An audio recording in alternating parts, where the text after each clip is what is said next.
وما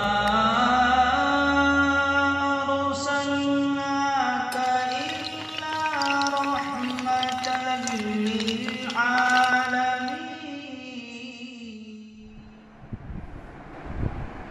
مرکبات میں حروف کی شکل کی پہچان کرنے کے بعد 2 حرف ایک ساتھ بولنے کی مشق کریں گے، پھر 3 حرف ایک ساتھ بولنے کی مشق کریں گے.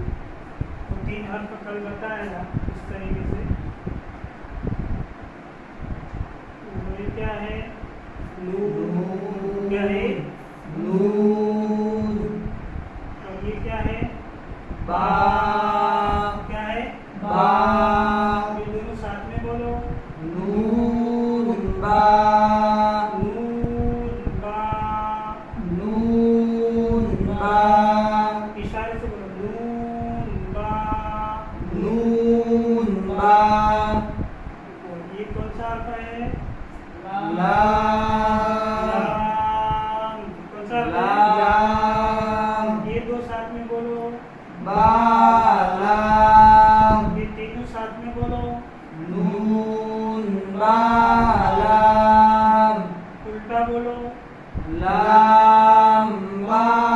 نون. لام با نون. لام با.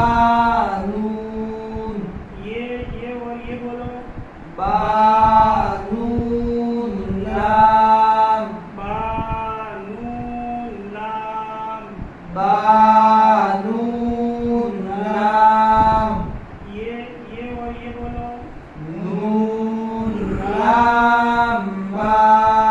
ہاں، نون لام با.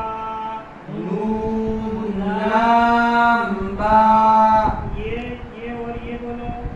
لام. نون. با.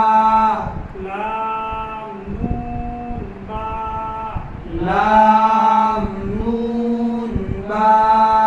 ہم بلیک بورڈ میں جب پڑھا رہے ہیں اس وقت بھی اپنے پاس جتنے بچے ہیں قاعدے میں وہ جگہ پر بیٹھے بیٹھے اشارے سے بولیں تاکہ ان کی توجہ یہاں جمی رہے. انگلی کا اشارہ کریں. اندر جب ہم قاعدے میں سنیں گے، قاعدے میں ایسا لکھا ہوا ہے تو اندر بچہ پڑھے تو اس طریقے سے انگلی ٹچ کرتے ہوئے پڑھے. نون با لام. بچہ اٹکل نہیں پڑھنا چاہیے. اس کی توجہ اور انگلی یہ بہت ضروری ہے. بچہ توجہ رکھ کر پڑھے گا تو غلطی نہیں کرے گا. جب غفلت میں ہوگا تو غلطی کرے گا. اس لیے بورڈ پر توجہ جمانے کے لیے یہ ہے کہ جگہ پر بیٹھے بیٹھے بچے انگلی کے اشارے سے پڑھیں. اور استاد سب بچوں کی خبر رکھے کون بچہ بورڈ پر دیکھ کر پڑھ رہا ہے، کون اٹکل پڑھ رہا ہے. استاد بورڈ پر لکھنے کے بعد بورڈ میں بار بار نہ دیکھے، بچوں کی خبر رکھے. لکھ دیا، اب لکھ دیا، استاد کو معلوم ہے کہ میں نے پہلے نون لکھی ہے، دوسرے نمبر پر با لکھی ہے، تیسرے نمبر پر لام لکھی ہے. اب بورڈ کو دیکھنے کی ضرورت نہیں ہے.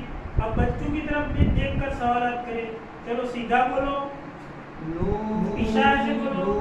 نون با.